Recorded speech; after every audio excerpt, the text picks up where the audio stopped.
think there's really something going on. Thus I far, want to thank the gentleman. I have unfortunately my time to ask questions has expired a couple minutes ago. We're going to go to Mr. Burton, and then we're going to have, after Ms. Watson, we're going to go to another round of questioning. You have more of an opportunity to expand on that. Chair recognizing Mr. Burton. Thank you, Mr. Chairman. 3 billion users worldwide. You're not going to put this genie back in the bottle. It's a problem that is not going to go away, if it is a problem. What I would like to know, first of all, is are there any scientific, or is there any scientific research going on now that would allow cell phones but not used in the proximity that they are right now? I think one of you said that this little piece that I put on my ear, that it would be much safer. Doesn't it have radio waves connected to it at all? The I mean, witnesses may respond, does an ear receptacle like this, does it have radio waves? Yes. There it is. So the risk yes, it does. So the risk is still there. If I can just add, it's about 1/20th of the power from a normal cell phone. Well, then I'm going to be using that a lot more. The other thing is, you mentioned that it could cause brain tumors, ear tumors. I presume the jaw and anything that's in close proximity would be at risk for some kind of cancer. What about if you carry it in your pocket? You know, men and women carry these things around in their pockets. They don't have them sticking out in the air someplace. What about other forms of cancer that might be caused? And I know you're speculating. I'd just like to know what you think about that. If I could answer that, the cancer that we see with power line frequencies that's been seen with radio frequency fields in Korea from AM radio transmitters is leukemia. There is one report of an increase in prostate cancer in men that wear their cell phone in their belt. My suspicion, I think it needs much more study, is that leukemia is the most vulnerable cancer, that beyond that, if you have a localized exposure, as you do with use of a cell phone at the ear, you get cancer of the organs around there. If you wear it in your belt, you're radiating your pelvis. So, again, we need more research, but I think this is more likely to be a general carcinogen. Assuming that your thesis is correct, what can we do about this? What other, I mean, people are going to want to communicate because they're used to it now, and they like carrying it around. They like to be able to get a hold of their husband or their wife or their kids in a moment's notice and know where they are and talk to them about issues that are important to them. So I don't think this is going to change. So what can be done to make these things safer if that is the problem?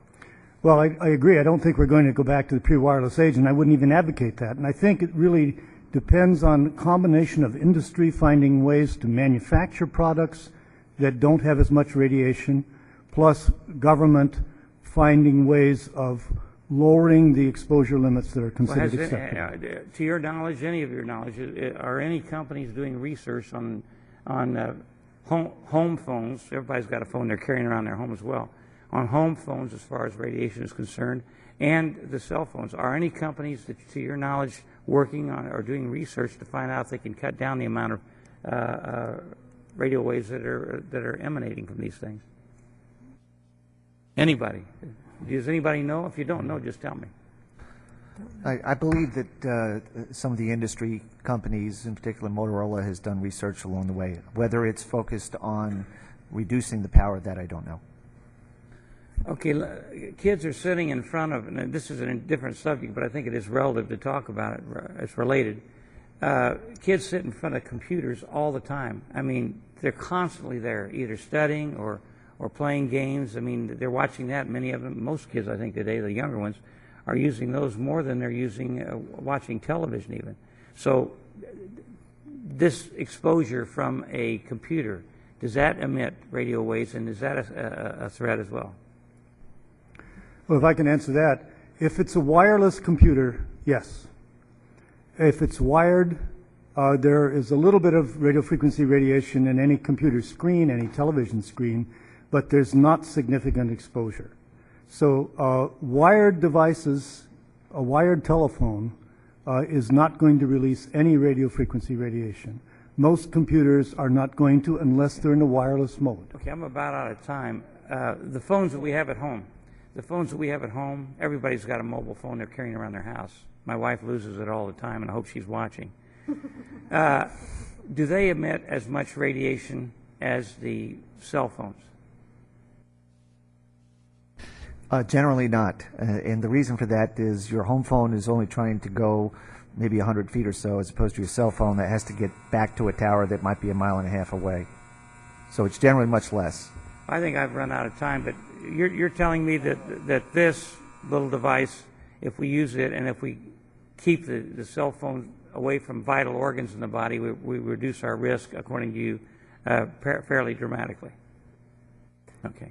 Can I make one comment, please? Sure. What we have all purchased since this happened with my husband are earbuds with a little microphone. They're $10 and plug into your cell phone.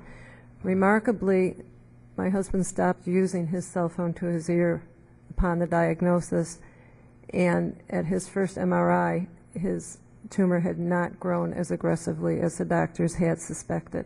So one thing we might want to consider, I don't know if it's coincidence or not, buy some earbuds and plug it into your phone. I think that could help tremendously. I hope the scientists agree with me. Can I ask one more quick? If people, I carry these things in my pocket all the time, and I don't want to get prostate cancer or anything else. I don't think anybody else does.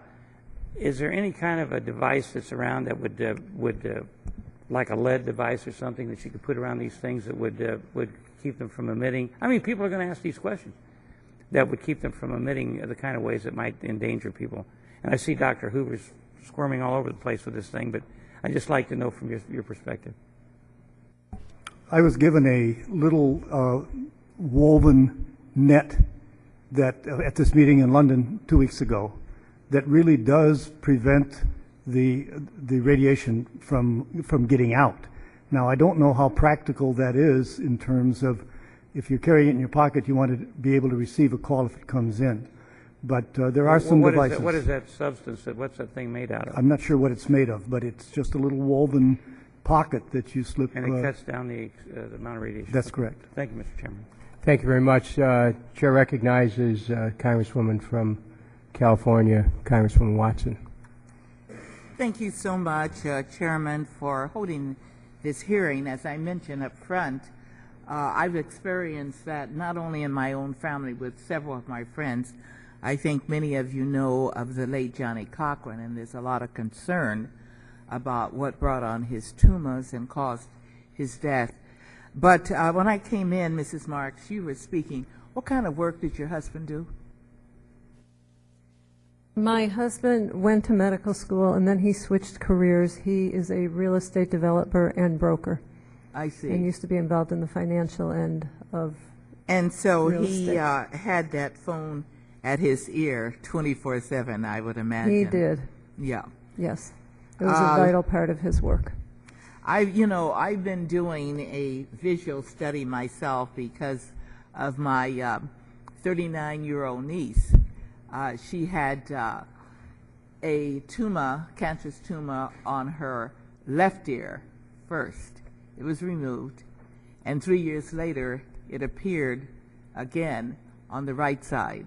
And I was told by the doctor that the cancer stayed under a flap in her cranium. So I just want to say, if the cancer is in the body, and the cells can remain there, and he said that it just went elsewhere and appeared again.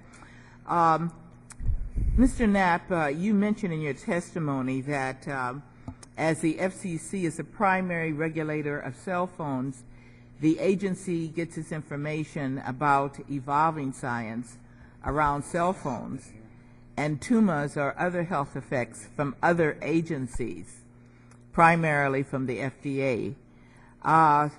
Do you know if there's any staff person who has a background in health or biological sciences, any expertise there at the FCC? At the FCC, not in the area of analyzing biological data or medical science. Our focus is on the implementation. So once the standard is in place, we have the engineers who